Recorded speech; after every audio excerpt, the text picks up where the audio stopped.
And we are live, and I'll just leave and over to you, Aliza. All right, thank you.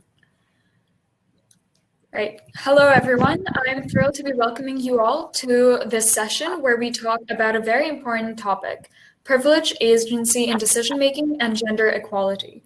It is an honor to be moderating this esteemed panel, but first, a little about myself. My name is Aliza Sultan, and I'm a freshman in the Lahore University of Management Science, hoping to pursue mathematics and economics, and then later research in inequality economics and welfare development. I've been actively engaged in volunteerism and advocacy from a young age, from volunteering at a daycare for special needs children and adults to teaching the underprivileged here in Islamabad with Master Ayub, as well as rural schools in Pakistan. I also co-founded a CBO which seeks to carry out projects within the city to provide immediate solvency to issues pertaining to disenfranchised peoples. I'm a fervent debater, and I have accolades pertaining to both national and international competitions in both parliamentary and model UN styles of debating. And I've been an active member throughout my high school life in ensuring that my female peers have adequate access to the types of solutions they require in their general life as well. In doing so, I created the first ever sexual harassment and equity policy within the Model UN circuit here in Islamabad, and ran a female majority debate society for 4 years. And I also advocated for a female hygiene policy within my school. In terms of my experiences, I have multidisciplinary experiences ranging from law internships at Jamal and Jamal Legal Advocates, where I researched the situation of female shelter homes within Pakistan, medical internships at Shifa International Hospital, and most recently, I've started a podcasting series which seeks to break down social stereotypes and induce change via dialogue. Now, I would like to officially introduce this panel of change makers, starting with Mandy Sanghera, who will be joining us in a few moments. Mandy Sanghera is an award-winning philanthropist, a community consultant, and a global campaigner. With over 3 decades of experience, Mandy is an expert in various development-related fields. She has been driving innovations, building strategic partnerships, promoting advocacy, and programming in areas of human rights, gender equality, accountability, and social justice globally. Mandy has helped hundreds of individuals and now reaches thousands through social media and her generous amounts of worldwide TV appearances and public speaking engagements. Next, we have Ms. Neema Ahamed, who is in her second year of her PhD in law at the University of Sussex in England. Her research investigates whether the #MeToo movement has influenced the way in which Black women from a range of professions and backgrounds who have been sexually harassed in workplace seek to access justice. She is also an advocate of the High Court of Kenya, a solicitor of the Senior Courts of England and Wales, a member of the Law Society of England and Wales, a member of the Violence Against Women and Girls Research Network, and an associate of the Chartered Institute of Arbiters. Neema is also a member of the Center for Cultures of Reproduction Technologies and Health at the University of Sussex, which advocates for the rights of women. Following her, we have Dr. Faiza Ali, who has obtained her PhD in management from Macquarie University, Australia in 2013. Her PhD research inquires into the prospects for equal employment opportunities for women in Pakistani organizations. She received her MBA from Quaid-e-Azam University, Islamabad in 2001, and MSc in Economics from University of Punjab, Lahore in 1999. Prior to joining LUMS, she was associated with Liverpool John Moores University, UK, as senior lecturer in business management. Dr. Ali is a fellow of Higher Education Academy and academic member of Chartered Institute of Personal Development, both based in the UK. And lastly, but not least, we have Mehr Husain, who is a British Pakistani author based in Lahore, Pakistan. Having worked for Barclays Bank in London, she started working as a journalist in Pakistan, where she has been working in various positions for more than a decade. As an author, Mehr has done both fiction with her work, has been published by Oxford University Press and Mongrel Books. In 2018, Mehr founded Zuka, a social enterprise which also actively acts as a fundraising platform for socioeconomic issues. In 2019, she joined Carvan Cross Foundation and was part of a team that formulated a digital strategy that culminated in organizing Pakistan's first digital exhibitions for rural artisans and weekly session that aim to spread awareness and educate people about varying concepts about state and society. Mehr holds an MSc in Asian Politics from SOAS, a BSc in Business and Politics from Queen Mary, both of which are University of London. In 2014, she gained admission to St. Edmund's, Cambridge University. Welcome, everyone, and let's get on to the questions. So I will start by asking Ms. Neema the first question.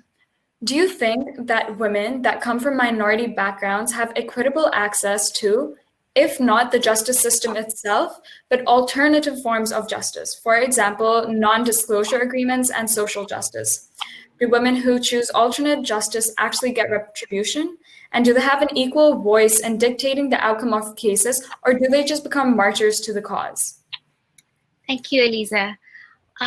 First, I think the definition of justice needs to be clarified because by and large, it's been defined on behalf of women, but it's important to understand what justice means to these women through their lived experiences, because only then we can understand what they actually want. When you look at justice in this way, it can be defined as an evolving process which is dynamic and changing and pluralistic. And this is important because it recognizes that justice doesn't just have one beginning, but it has multiple beginnings and multiple endings. When you look at justice and what it means to women from minority backgrounds, research shows that they tend to see it in three different ways. They see it in the legal form of justice, where they want punishment and retribution for what they've gone through, and they want punishment for their harassers and their perpetrators, but they also see justice through a gendered lens, and they want their communities to recognize the harm that they have suffered, and they want the perpetrators to be acknowledged by their communities. And the third way that they see justice is as a human right, as an entitlement. And for women who have been coercively controlled, it's something they see as wanting peace of mind and wanting a sense of freedom.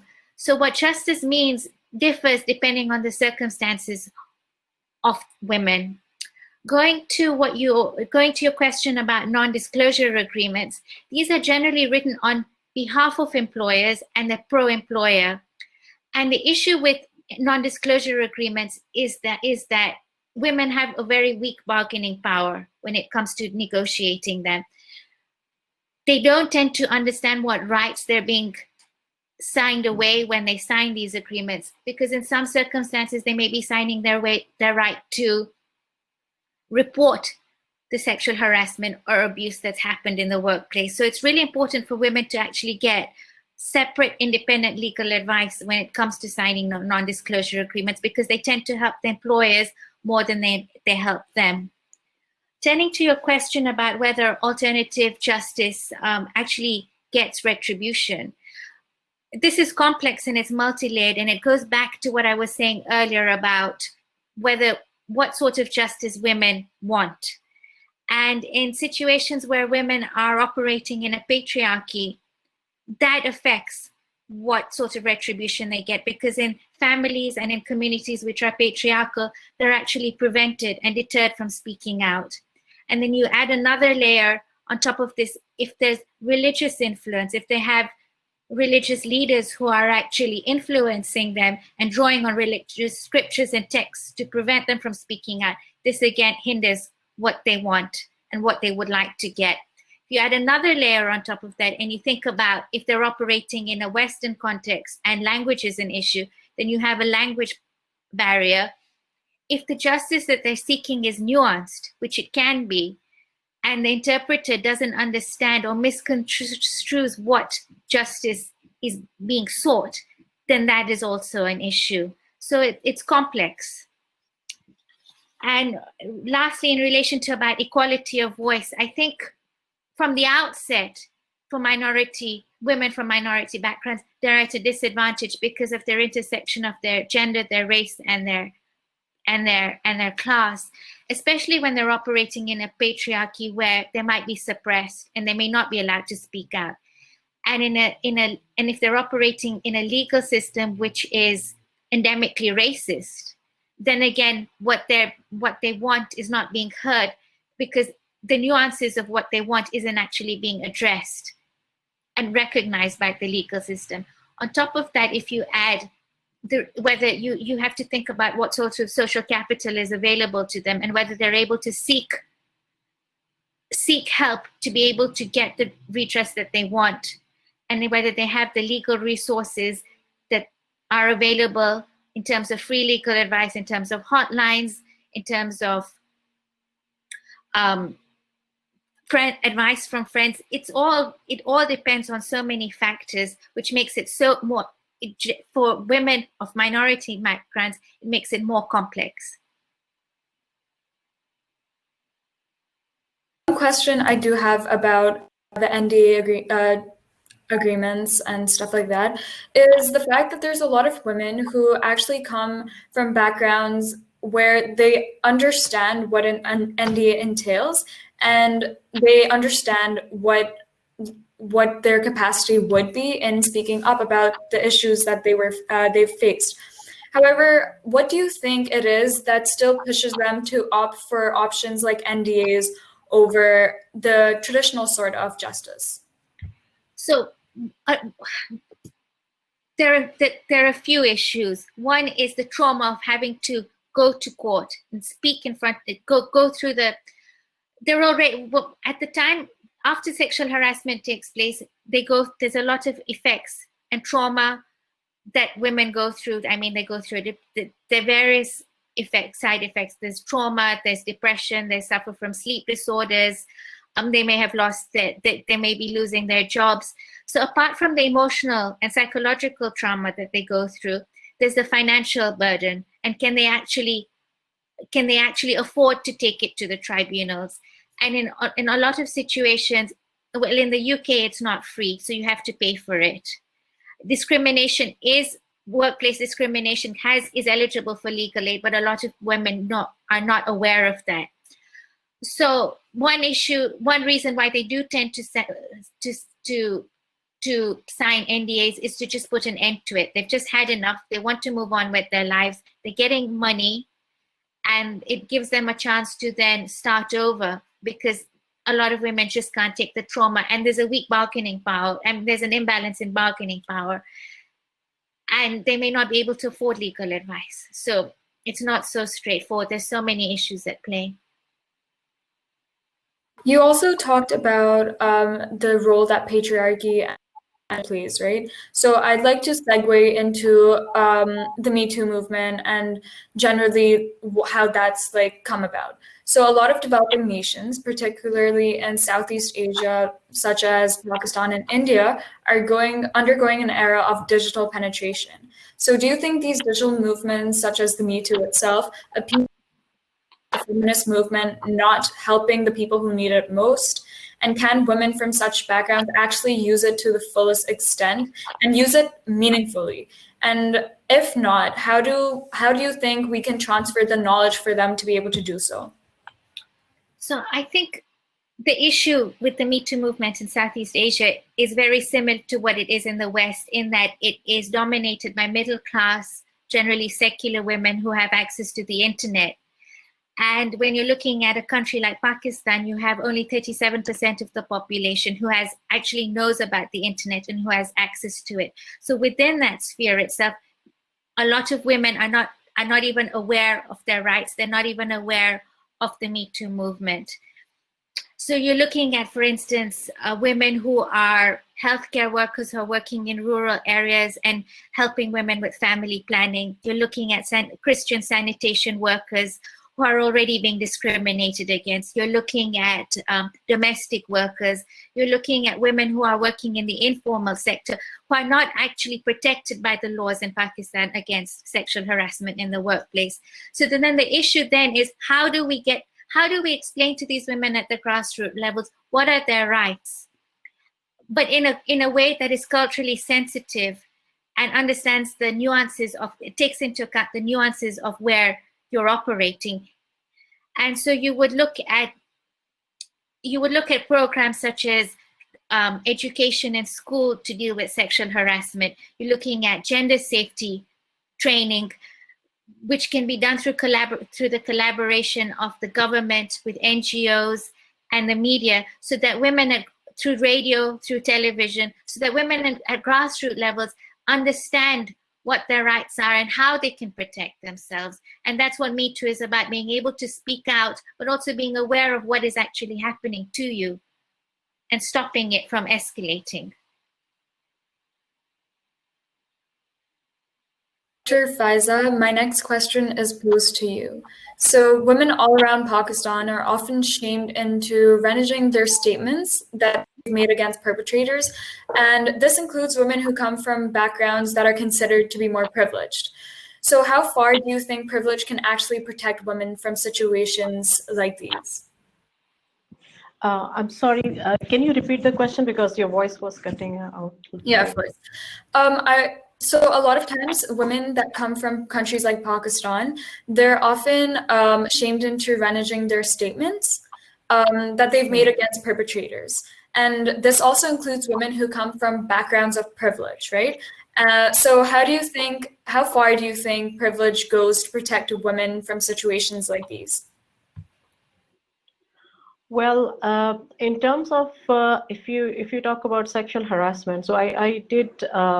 So one of the papers for my PhD thesis was based on sexual harassment, and it was, I would say, one of the very early study, qualitative research on looking at women who were, victim of harassment. And at that time, there wasn't any law. So when I collected the data, it was around end of 2009, and the law was implemented in 2010. So based on that, why I'm mentioning that is because I collected data at that time, and currently I'm also exploring the impact of sexual harassment law, whether it brought any positive change or not in Pakistani context. So, excuse me. So at that time, when I conducted some interviews, it was a very sad situation in organization where women were harassed at workplace, but they did not want to report. All right. So there were a number of reasons for that. We all know the cultural barriers which women face, the stigma which is attached to this idea, and they would not report it because there was no proper process in place in organization. One of the academics who I interviewed said that I did take a step by contacting the VC of that particular public university, but she wasn't sure what to do. And one thing she mentioned was that she was, she was victimized. Many colleagues with her who were taking her side when she was planning to complain for the harasser. But at the same time, once she did that, everybody was, stopped talking to her and socializing with her, because she was supposed to be, her the ACR, her performance appraisal was actually done by the same person who was the director of that particular department, and who was the actually harasser as well. So she said that I did take that step, but I am really, really, upset because he will be, sort of evaluating my performance, and definitely because I'm on contract, so he's going to give me some bad remarks, and there was no process at that time. When the law was implemented in 2010, I think many women came forward to actually report it, and they were using this what do you call it? This facility basically, so to come out from this situation, which majority of women were facing at workplace. But my recent study, which is about looking at the impact of law. So I'm not expert in law, but perspective. We tried to investigate how is it going, and we sort of completed a multi-level analysis. So we talked to different lawyers, we talked to policymakers, we talked to managers in the organization, and we also talked to the individuals as well. The situation doesn't seem to be very positive even at this particular stage, although my data is based on around 30 to 40 interviews, something like this, and it's a qualitative. The situation is still it's getting better, but it's not what was expected from the law in terms of sexual harassment. So women do still, the problems which are related to the culture, which are related to the religion, the fake interpretation or the wrong interpretation of religion, they still face similar problems. So it's still there, the inhibition to report the issue, any type of discrimination at workplace, the victimization, the findings which I had back in a decade ago, they are still valid in organization when I conducted this research. So I don't think so overall the situation has improved that much, which it should be after after implementation of new laws which are sort of protecting women at workplace, and there's a lot that needs to be done, not at organizational level but at individual level as well. So women have to be aware of what is there for their protection, and organizations need to play extremely important role in this by making them aware of such facilities which are there to protect them.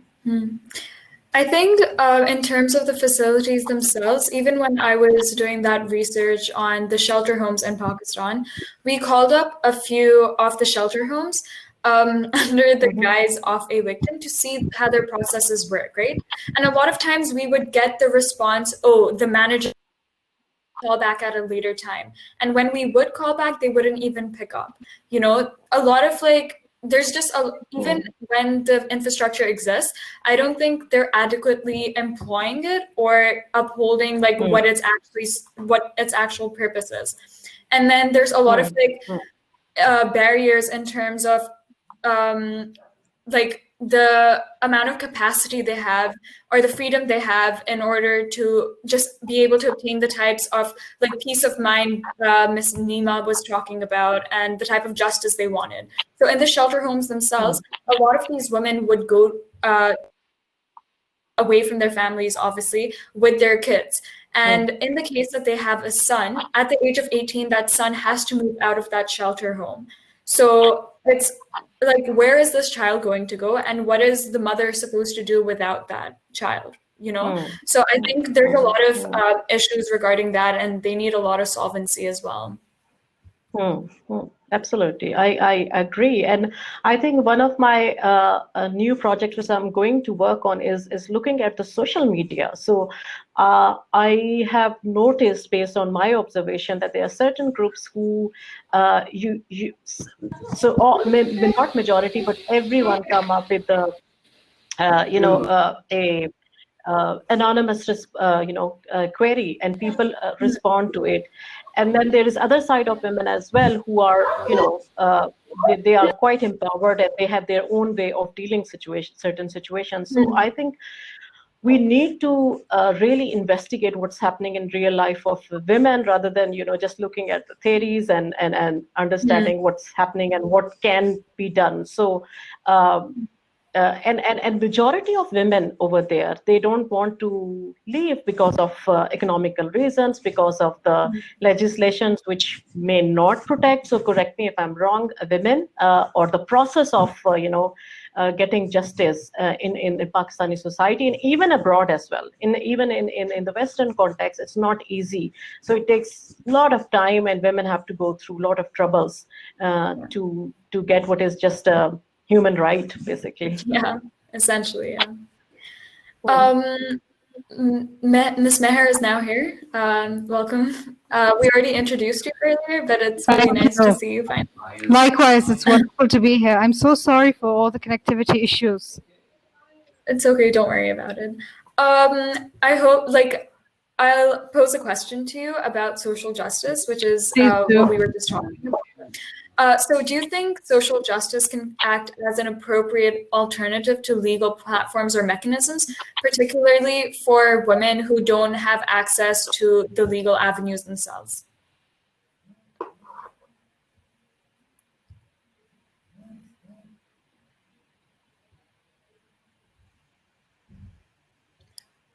Areas pertaining to social justice, there's equity, there's access, there's participation, and there's rights. Now, within Pakistan, there's economic disparity, which means that not everyone has access to things such as knowledge of their economic or their individual or their human rights. So I believe social justice acts as a stepping stone. It is not an ideal solution in terms of giving full access to women, particularly those in rural areas who have zero to very little education, but there's no denying that social justice certainly acts as a massive stepping stone. It acts as a bridge.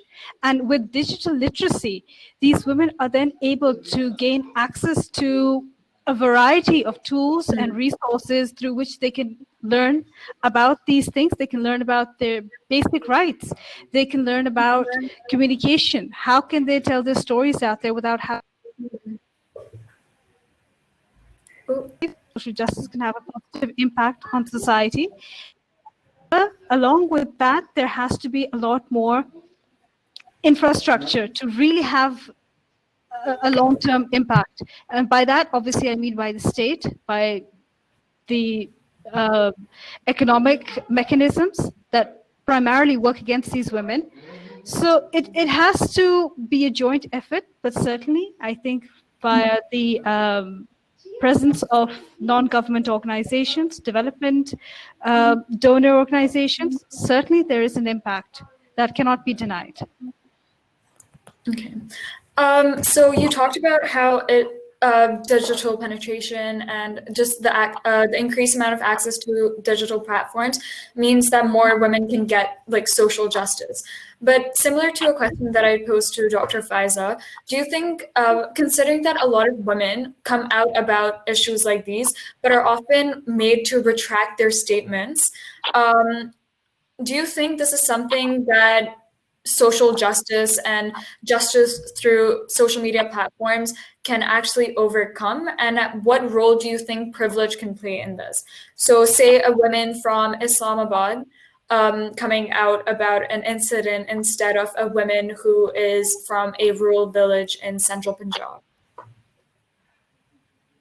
It really makes a difference whether it's a woman in a rural area or an urban area. What does make a difference is that if social justice does take place via social media platforms, if ultimately the legal system, the legal infrastructure, as I mentioned earlier, does not bolster those efforts, does not guarantee quality results, provide justice on a wide level, whether it's for the women or for the man or whomever is involved. The point is that ultimately, it is a platform. Social media does act as a platform which enables women to air out their grievances, to make people aware, spread a message of awareness. And that's huge in the context of Pakistan. We've never had such an environment where women have been able to come forward and talk about their experiences, whether they're economic injustices or social injustices, or even human rights injustices. Now, this is a whole new dynamic with social media. And on one hand, you have a lot more social awareness, but on the other hand, there are high risks, which is why it forces women, whether they're in the urban areas or rural areas, to retract their statements. Because once it's out there, society comes into play. Society comes into play where the state is failing them. So it's it's a bit of a conundrum. I mean, definitely women want to have their say and they want to put their perspectives out there, but there's a very high risk. It's quite a challenge for them to ultimately find justice. Right. So I think this is a question that all of you can really contribute to. Saying that women have access to social justice and how it acts as an insurance policy for women who are unable to receive traditional forms of justice. Do you think that there could ever be a time or space where social justice could actually meet or intersect with traditional justice and provide that for women instead of like actual legal action against the perpetrator? Or do you think it's just about shaming the perpetrator instead? Absolutely. There have been cases where social justice has brought about qualitative results. I mean, the most famous case is definitely the rape case of Mukhtara Mai. Now, that was in the rural area. And what happened was that, generally speaking, the rural areas have their own legal system. It's called a panchayat. That's the traditional term for it. And that's how they settle all their cases, whether it's through exchange of cattle or blood or women or children, marriage, whatever it is. The fact is that it's not a formal legal system. Now, what's happening is that you certainly have legal cases that are delivering justice. There was a famous case of the girl Khatija, I believe that was her name, who was stabbed by a boy who said he liked her and she rejected his advances. And what happened? There was a hue and cry on social media. And after a long, lengthy case that Khatija fought on her own, she ultimately did get justice. Justice was delivered. So although these cases are rare, the fact of the matter is that there's a conversation happening around them. The judiciary is being held to account for the decisions that it makes. And there's certainly conversations taking place on the ground level. There's conversations taking place on the societal level. There's conversations taking place on the state level. To ensure that justice is delivered. Because, as I said, social justice is a stepping stone. It can only take you so far. If you want qualitative results, then naturally the state infrastructure has to come into play. Right. Dr. Faiza, I would like to ask you a question. So a lot of times, even in like the traditional justice system that we have existing in developing nations, cases are carried forward or closed on the basis of power, politics, money. So do you think that a woman's financial independence could equate to a stronger voice, both in a community setting as well as just the legal system itself? Thank you, Aliza. I think when it comes to financial independence, that is one of the most important factors. And as I said, that what I'm currently, looking at, social media responses of these women who are, you never know, next door neighbors or what, it looks like women, especially who do not work, right? So they think and they are in abusive relationship. They think the only way out is by getting a job, right? And but if you analyze the information, which I've been sort of looking at and trying to analyze as well, in my opinion, it's not the only thing, right? So financial independence is not the only way to actually get the justice in our system. But I think there are a lot of things. So they need family support. Yes, financial independence does make difference. It is important. I'm not saying that this is, but I think the perception in women in Pakistan is that they out from abusive relationship. While I have seen other type of cases as well, while women are extremely financially in the abusive relationship, maybe have a lot of power in terms of other sources, their networking, but this idea of the cultural barriers which we all are facing is something which is that needs to be changed. So whether they are at good post, earning a lot of money, in an abusive relationship, or want to report something, I think they are very, very reluctant because of these issues. The taboo which is attached to complaint system if someone is like or sexually harassing you at workplace. So that's my area. So I'm talking from that particular context. So they tend to sort of avoid it, all right? But in my understanding, power, when you talk about power, what sort of power are you talking about? Is it something to do related to your relatives or family members, or is it something you individually through your job and through your networking or anything like that? But when we talk about these kind of issues, one thing I want to mention is about the abuse of such laws as well. So I think that is something I know, I do understand. I'm a woman myself and work in this area as well, but I think we need to understand the abuse of laws as well. That's not the only thing which is that's not the only picture of what is being happening in Pakistani society or other societies. So remember that point. Apart from that, what said, having is important. The social, other structural barriers which are there, all right? So for example, unavailability of daycares, all right? So you get a job, right? Your child, if your family is not supporting and you've left the abusive relationship, you need some kind of support from all levels. So right from macro level, which is government, right? So government needs to provide some subsidized daycares for women who are in trouble of, who wants to do job but they don't.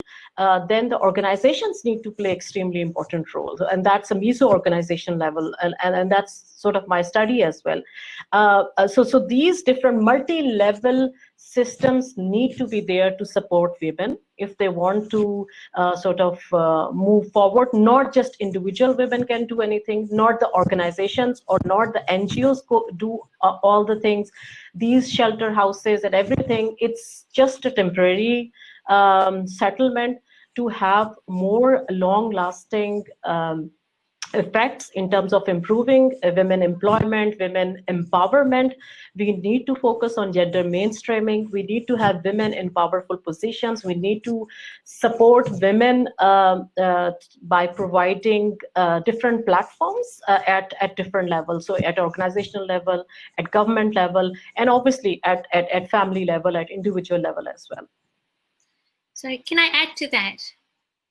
Sure. As women, we need to also support each other. So at work, if we see something happening as a bystander, we need to call it out. We need to help women, because if we don't make those small changes, that culture in the workplace doesn't take place. And so as women, we can say when we see something happening, because sexual harassment happens in organizations where there are men.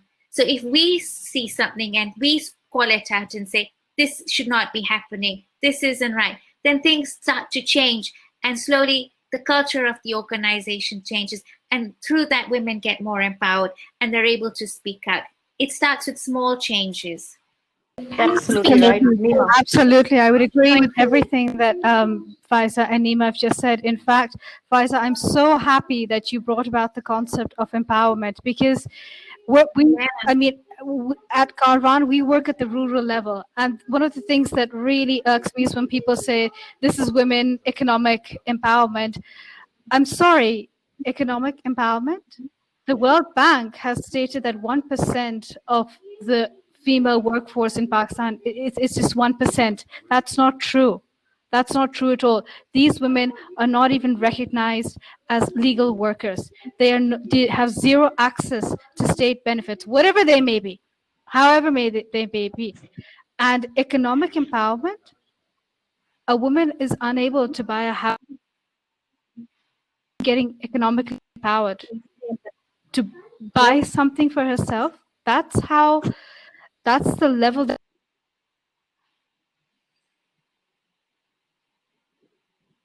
empowering a woman where she is something completely basic for herself, for her children. That is classified as economic empowerment.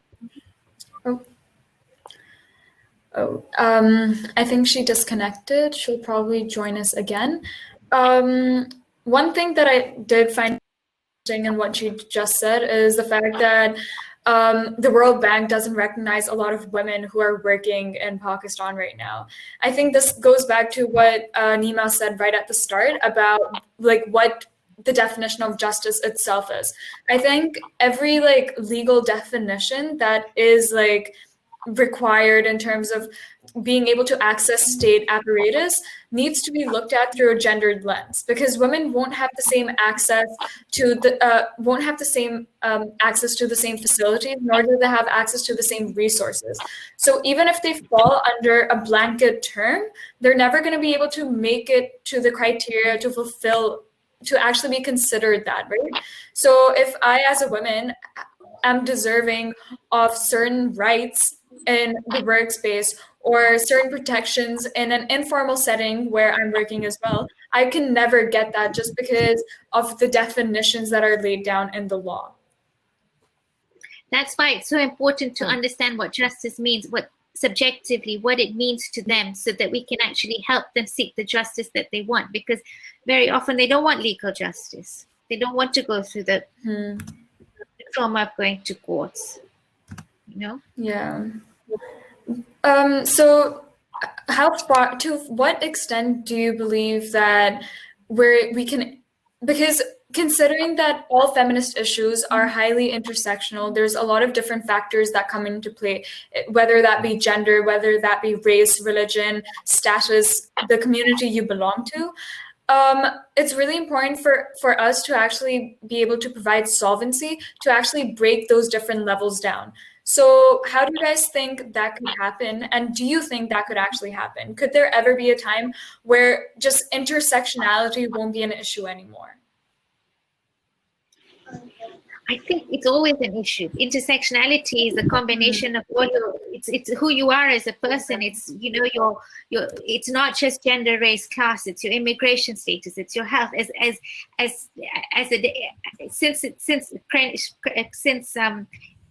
the term was coined, it's developed and it still grows. So you can't really break it down. In fact, it gets more and more nuanced. Yeah. As a definition. I agree with you. Intersectionality is always going to be part of the problem. I think what we really need to look is developing new solutions. I mean, if we're still tackling the same problems related to women so many years down the line after the UN was formed, for example, or even post-COVID in this new world, if we're still fighting the same problems with the same solutions that we've got implemented right now, really need to start addressing sustainability. We need to address exactly what can really help social mobility for women in particular. Because what happens is, and again, I'm going to quote my own example, is when we go out into rural areas and we see these craftswomen working, it's shocking to me, it's shocking to us as an organization when they say, oh, well, this is a pattern that my grandmother used to stitch, and then my mother stitched it, and I'm stitching it, and now my daughter is going to stitch it. Immediately, it just hits you that where is the change then? Where is the upwards social mobility? You're stuck in the same geographical area, doing the same work that had been done by previous generations. How is this development? How is this empowerment? Clearly, something needs to change. The system whether it's in the development sector, whether it's social justice, whether it's state infrastructure, whether it's society. As Faiza said, that's cultural barriers. They need to be addressed. How do you remove those? How can you actively engage a nationwide conversation? And Pakistan isn't a big country, by the way. But even then, we are still, my generation, my children, I have two sons, but I see their daughters. I see their class fellows. Sorry, little girls, and they're facing the same things that I faced as a child. And I keep thinking, why is this happening? Structural reform has to take place. How? When? That's where we all need to come in together and figure out. That's what we're here for right now. Yeah. I think to some extent, the issue related to this would be the fact that a lot of these women don't know any better. They just don't have access to the information to know that they could do certain things differently, or that would be acceptable. Oh, I don't know about that, Aliza. Sorry, is it Aliza or Aliza? Aliza, my apologies. Aliza, I don't know about that. I think that with the advent of media, with the advent of the digital realm, such as Facebook, for example, or even TikTok, via these apps, people are really gaining more and more access and knowledge about how other people are living. Long gone are those days when you had a rural village in the middle of nowhere and then an urban center like Karachi and you didn't know. People are aware, but I think the problem is explaining or even enabling them to get to that point. Everybody wants to do well. Everybody wants their children to go to school. Everybody wants to have a good hospital to deliver their babies in. But how do they get to that point? Now, assessing that how, that's where the problem lies. Do you give a cash handout, as used to be the traditional method of development or aid? Do you set up these literacy programs? If yes, has the curriculum changed? Is the curriculum useful for them in this digital age? If you're going to work on craft, is the craft really economically helping women do a course? Are they able to invest in themselves, or are they having to help their partners, their husbands, their in-laws, their families, their children, and so they're stuck in that same cycle over and over again? I think it's the how that needs to be addressed. In terms of women wanting and knowing better, that is definitely happening. There's no doubt about that. But sorry, to address the how is important because Very important. Because social media, I was mentioned earlier that only 37% of population in Pakistan have access to internet. So it makes you question how many of those actually have access to Instagram, to TikTok, to Twitter. So it's trying to get to those people who are not being heard. Absolutely, I agree with you. Access to internet, that's probably based on connectivity. With regards to having mobile phones, it's considered development if you have a rural area in which the population doesn't have a concrete house, but it is considered a developed area if the local population has a mobile phone. Oh, see? Okay. Interesting. I did not know that. Okay. Well, there you have it. And there are other socioeconomic factors. For example, if you have a population in where the creams, I think we've lost her. Sorry, can you hear me? Can you see Mandy? Yes. Can you hear me? Hello. Thank you for joining us. Oh, no, sorry about that. I had a few tech problems because I was on Teams and I was having problems and I got on to Zuppin, so I'm really sorry. That's completely fine. Well, we'll start off with a question for you then, which is pretty relevant right now. So many times women make it to the table, they make it to positions where they have the power to make decisions. However, they don't have the same voice as their male counterparts. So do you think that getting those seats is enough to actually induce change? And do you believe in systems like the quota system in their ability to bring about changes? Okay, so I'm very passionate about actually making sure that women from all backgrounds and abilities have a seat at the table. And I feel that it's really important that women like myself, who have smashed the glass ceiling, that are pulling up the next generation and other women behind them. Because actually, I want to see the change. And actually, we also have to look at what people bring to the table. And I know that in recent weeks, people have started to question around identity, like politics and things like that. Are we having people who are a certain ethnicity or a certain gender, and that's why they've been given a job? People should be given a job because they're the best person for the job. However, we also know that women are fighting inequality. They're not being paid the same as men. And actually, there is a real gap, even in the West, where women are paid like nearly a quarter less than men. In some parts of America, if you're an Afro-Caribbean woman, you're paid 60 cents to the dollar less than a man. And then in Latino, women are being paid less. So, you know, it's not just in South Asia that this is a real issue, but I feel like in South Asia there are other cultural norms and other things where people don't want to empower women, and organizations and companies that need to be more inclusive, they need to be more child friendly, they need to be welcoming mothers back to work, and we need to have the wraparound support for women.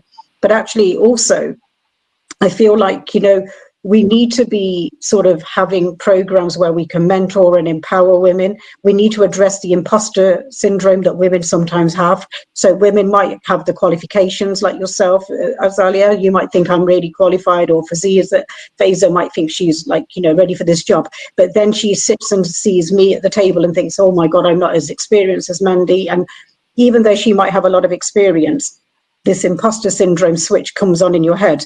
And yet, if you look at men, they never seem to have that.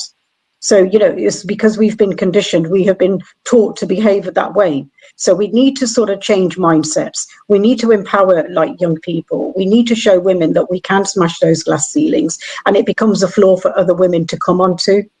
And like when it comes to having seats at boardrooms, we need to have the diverse voices. We need to learn from people. We need to see what the challenges are. We need to learn best practices. So I feel like, you know, we have a lot to do globally. And I think it's fantastic that Sabine and yourselves are all involved in this amazing Girl Summit. And focusing on the girl child, we need to show her other women like yourselves who are leading the way and what it's like, and share our experiences, talk about our challenges, and show what we have learnt, and so they don't repeat those mistakes. So it's really important that we pay it forward, we show what we've gone through, what we have learnt, share those best practices, and talk about the challenges as well. So it's really important that we do that.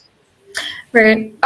In terms of bringing about the type of change that we just talked about, do you think a top-down approach where women have seats in like boardrooms and stuff, like the bigger rooms, is more important, or a bottom-up approach where women are able to carry out grassroots level, bring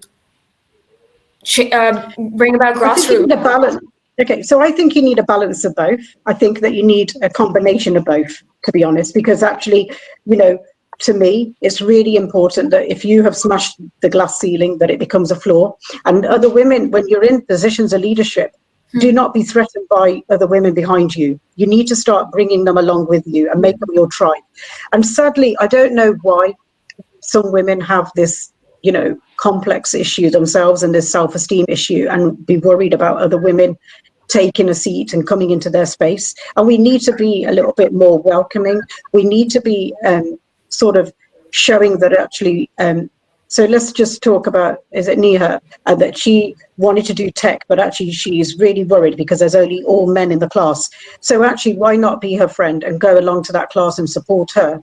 It's really important that we start to show, you know, peer-to-peer support. And also when we have, I think you've got to find it, because what happens is women end up in the sticky middle. So either, you know, they're trying to work their way through to the top and they only get to middle management. They never get to the top. Yeah. Or there are a very few women that have got to the top, very few percent in single figures have got to the top. And actually, they're not as kind to share their space. They're not willing to share their experience. So it is about changing mindsets. It's really important that we try and educate women and show them that actually we're stronger together. We should not be threatened by other women, and we need to share like best practices, learn our lessons. But I feel like, you know, we have a long way to go, and I feel like there are attitudes, not just of males, but actually females need to change their attitude as well. And they really do need to become a she for she and make sure that we're all, supporting each other. Yeah, I agree. I think like a lot of times women are unable to also share that space just because of how hard it was for them to get there. And I think it's like it's just like survival instincts. And I think as soon as they have access to the same resources that a man would at their position, I don't think that would exist anymore.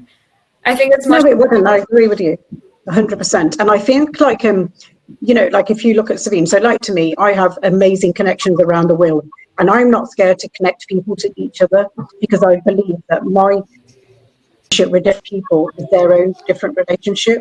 So whereas some people, so like I'll give you a good example. So if you're connected to me, and if somebody said to you, oh, I know that you were on a panel with Mandy Sanghera recently, could you connect me? You might do it, but a lot of women will not do that because they're like, oh, well, if I share Mandy's contact, Mandy might help my friend and not help me so much. So it's about sort of changing the mindsets and changing those attitudes. And I feel like it's so important to say that we have to become the change that we want to see. And I feel like I've seen women who say to me, Mandy, why are you helping other women? I said, because I know how hard it was. I know the challenges I have faced, and I don't want other people to go through that. So all the intersectionalities and discrimination and all those barriers that I have overcome in the last 30 years, I don't want the next generation to go through those. I want women to have a slightly easier ride, because there's no point keep repeating the same mistakes. We need to learn from what people have done before you. So what are like the top 3 things that you think you've learned in terms of your climb to breaking the glass ceiling? Like, what is the top 3 things that you would tell another woman? Okay, well, I would just say, like, believe in yourself is the first thing. Be fearless and not be worried about like failing. And be, if you have issues around self-esteem or imposter syndrome, you need to let go of those issues and look at what else you bring to the table. Not look at what you don't have, look at what you do bring to the table and look at your transferable skills. So do not just think, oh, that job, I think I'm not qualified. Throw your hat in the ring, because actually you might have the skills that they're looking for. And sometimes women will look at this and think, oh, well, I don't want to go for that because I'm not sure. So I would say to you, let go of fear, believe in yourself.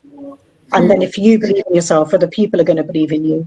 And it's also about, working in partnership with other people. I don't believe in being cutthroat, because there is enough work out there for everyone. There's enough opportunities out there for everyone in the world.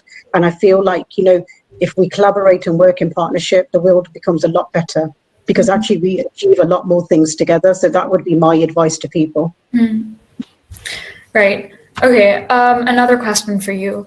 A lot of times, families and generally society want the women and girls within their communities to be very educated, to be intelligent. However, at the same time, they disable them from actually employing that intelligence and that learning into social situations and situations that could actually like tangibly help them. And oftentimes, their ability to pursue education is also threatened in that way. So how do you think women in situations like these are able? Well, we have to undo the shackles that are holding women down. So we need to look at the social, the economic, and all the cultural norms and traditions that are stopping women from achieving those things. So, I've spoken all over the world, and I've been on panels places where Saudi Arabia and other countries in the Middle East and the MENA region are saying to me, our women are educated, they're doctors. And I said, well, that's fantastic. But how many of them have really got a job?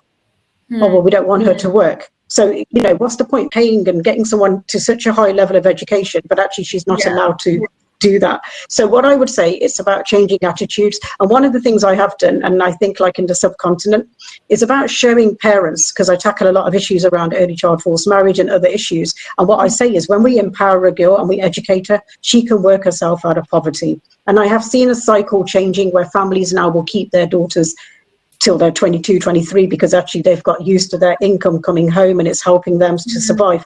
And, I think that we need to show them, look, if she's got this education, she can work herself out of poverty, she can become independent, she can help you as well financially. So it is small steps, but it is about changing attitudes. It is about educating the community, and it's about using women and showcasing women who have actually smashed a glass ceiling in those communities and champion those women and show, look what they have done. So when we look at Sabine, what she has done with her platform, with her Anarchy, that, she's creating it and paying it forward for other women, is so important that we continue to do that. Agreed. Right. So unfortunately, we're really short on time. So I would just like to add a concluding note from one of the panelists, Dr. Faiza. If you could do a summation of what privilege and agency in decision-making entails, that would be wonderful. Thank you, Aliza. I think agency is something which all of us have, even women who don't have any power or anything, they have their agency. So, for example, working, I work in the area of sexual harassment in the organizational context, so it's from qualitative studies, and I did a research where I talked about agency and coping strategies of these women. So we should not consider any woman that they need us, or there should be kind of awareness where they should know that they have agency. So for example, leaving job because of harassment is their agency. So I know many women who I interviewed, and they were talking about their previous job, where they were harassed, and they said, because we couldn't do anything, we left the job. And we categorize it as agency. So women need to understand that there are ways, all right? So they have their individual personal level agency, where obviously they can take certain steps, and I'm talking about from organizational context. But when it comes to decision making, I think women in developing world, especially in Pakistani context, the decision making is something which is extremely influenced by certain factors that needs to be considered. My conclusion and my suggestion for women will be, rather than confronting each and everything, we need to fight through the process. We need to fight through the system, all right? So we cannot bring change by putting ourselves into a position where everybody's looking at us and we feel like we are very powerful. It's not like that. So if you think from long-term context, I would say that you stay in the system, you fight with the system, but remain in the system, and try to argue and confront the process. So for example, if you are having any issue at workplace, you need to, so using your agency is perfectly fine by leaving job or anything like that, that you have to, find ways. What could be other platforms where women can, or you can be more powerful at work, how you can have more agency at work. So that is something we need to realize. How do we use networking? How do we use other contacts through which we can actually try to gain more power through the legal through the legal sources. So remaining in the system and fighting with the system is there are two different things. All right. So stay in the system and sort of confront it within the process. So just like other people would do that. So don't make everything as gender based or women only kind of thing. We need men on every platform. All right. So they are half of the population as well. Just looking at, you look at the people, you look at the panelists, you look at the keynote, how many men are there, right? So we talk about our issue and we close it, and that's it. It's not going to change until we have more and more men who can be part of platform. And I must appreciate all the men who are, if they are part of they are here, because without their support, like they cannot have their rights and we cannot our rights. So they have to recognize, and for that they should be part of every panel equally, so that we can hear their point of view and they hear our point of view as well. And that's how I think with time maybe things will become much better. So we organize annual conference, gender conference at LUMS every year. This year, because of COVID, we couldn't, and we try to have more and more men on as panelists, as chair, so that they understand what we are talking about. So I think we as women need to understand, especially those who talk about the rights of women, that we need to bring men on this platform as well, wherever we want to. So it cannot be men against women. We have to go together to achieve the rights and all the power which is rightfully ours. So that's what I would like to say. Thank you so much. So just on a concluding note, thank you so much to all of our panelists for an enlightening dialogue. This has been an immense learning experience for me, and I think I can say the same about everyone attending the session. So thank you for that. The next session starts in a few minutes, so everyone, so if you can take it ahead.